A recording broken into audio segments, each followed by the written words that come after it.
Hello. Ok, ça marche. Bonjour à tous. Donc, dans le tuto précédent, je vous ai appris à ajouter un POI, pardon, ajouter un custom post qui, dans mon cas, est un POI. Et ce qu'on va faire pardon, dans ce tutoriel, c'est qu'on va ajouter la possibilité d'ajouter des coordonnées géographiques à ce point d'intérêt. Donc POI, je rappelle, c'est Point of Interest. Donc pour ça, on va utiliser un plugin qui s'appelle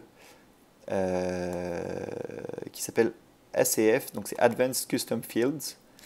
C'est un plugin qui est très bien fait et qui est super pratique pour les développeurs. Et je vous montrerai un peu pourquoi juste après. Donc pour le premier truc, il va falloir commencer par l'installer. Donc on va dans la section plugin, on clique sur Add New. Je pense que ça se trouve, il est... Ah non, il n'est pas dans les plus recommandés. Donc Advanced Custom Field, hop, Advanced Custom, ça devrait le trouver. L'avantage aussi de Advanced Custom Field, c'est donc la première chose, c'est qu'il vous permet de personnaliser avec une interface graphique qui est super. Mais c'est aussi que depuis peu, alors je ne le trouve pas ici, mais en gros depuis peu, il y a un plugin qui s'appelle ACF2REST qui du coup vous permet d'ajouter ces informations dans l'API REST de WordPress. Donc ça peut être pratique par exemple, notamment pour les POI comme je vais vous montrer. Donc voilà, c'est ce plugin là. Il n'a que 10 000 installs pour le moment, mais c'est un plugin qui est vraiment pratique. À terme, je pense que ce sera carrément intégré à ACF, mais pour le moment, ça ne l'est pas encore. Donc là, on a bien installé ces deux plugins. On va les activer. Après, vous n'avez pas forcément besoin de celui-ci pour le moment. Donc, on active Advanced Custom Field. Celui-ci, on l'activera plus tard au moment où on en aura besoin. Donc une fois que vous avez activé Advanced Custom Field, on voit ici qu'il y a un nouveau field qui est disponible. Custom Field. Alors, qu'est-ce que ça peut bien être? Je rigole. Donc là, moi je vais appeler ça POI Custom Field. Donc très original. Et qu'est-ce qu'on va faire? C'est qu'on va ajouter des custom fields. Donc ces custom fields, on va les retrouver. Donc localisation, ouais. Hop, voilà. Donc là, vous pouvez choisir parmi tous ces types de custom fields. Donc, par exemple, moi du coup, comme je veux une localisation, je vais utiliser Google Maps. Hop, voilà. Donc locate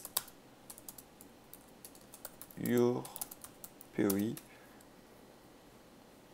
Donc, par défaut, on a une latitude et une longitude, un zoom qu'on pourra modifier encore une fois par la suite, la hauteur de la map qu'on va afficher, etc. Donc ça c'est la première chose, et du coup on va ajouter un deuxième qui va dire le type de POI. Hop, voilà. Donc celui-là, on va faire une radio, par exemple, on va dire restaurant, hop, hôtel, plage, supermarché, hop, supermarché, j'aime pas mettre des accents, supérette, hop, on va leur mettre des petites majuscules parce que c'est plus joli, voilà. On peut demander s'il est required or not, d'ailleurs je vais mettre ça sur la map, les deux moi je veux qu'ils soient présents. Ah mince, je me suis trompé de box. Pardon, ici c'est choose the category of POI. Et ici du coup c'est bien les choix. Ah non, supermarché ça marche pas. Superette. Voilà. Ok. Default value, on n'en met pas. On va les mettre en horizontal. Et voilà. Donc ça, c'est les deux premières choses à faire. Hop. Et après, il faut ajouter une logique. Donc moi, je veux que ces informations-là, je veux pas qu'elles soient disponibles sur toutes les pages. Donc pas sur les pages, pas sur les posts. Je veux juste qu'elles soient disponibles sur les POI. Vous pouvez choisir, il y a différents types de logiques. Mais nous, on va faire une logique par post type. Donc du coup, on fait post type et on va choisir POI type. Voilà, on publie ça. Et donc, de ce côté-là, quand on va aller sur notre POI, on va retrouver des informations. Donc là, la map, elle marche pas encore parce qu'il faut ajouter... Ah, si elle marche? Oh bah c'est surprenant. Ah, ça doit être en front-end qu'elle marche pas. Peut-être en back-end, elle marche quand même. Du coup, ce que je disais, c'est qu'on va ajouter une adresse. Donc, je sais pas moi, par exemple, 11 rue de la Roquette, Paris, pouf, ça marche nickel. Et du coup, on va dire, ah, j'aurais dû mettre bar, bon, on va dire restaurant pour que ça marche bien. Et voilà. Donc là, on est bon, on est bon. Donc, à quoi ça sert de faire tout ça? C'est que du coup, dans le prochain post, je vous montrerai comment customiser du coup la page qu'on va découvrir en Fontaine. Parce que pour l'instant, il n'y a pas grande différence. C'est-à-dire que la page de l'autre côté, elle est toujours la même. Ah bah non, elle est not found. Ah oui, pardon.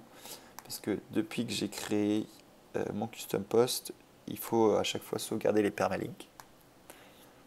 Parce qu'en fait, vu qu'il faut refaire le htaccess du site. Et puis moi, je veux postname parce que c'est plus search engine friendly. Google, il va être content. Donc, page not found, hop, logiquement, voilà. Donc là, on voit, ça change pas grand-chose parce que pour l'instant, ça prend la page par défaut des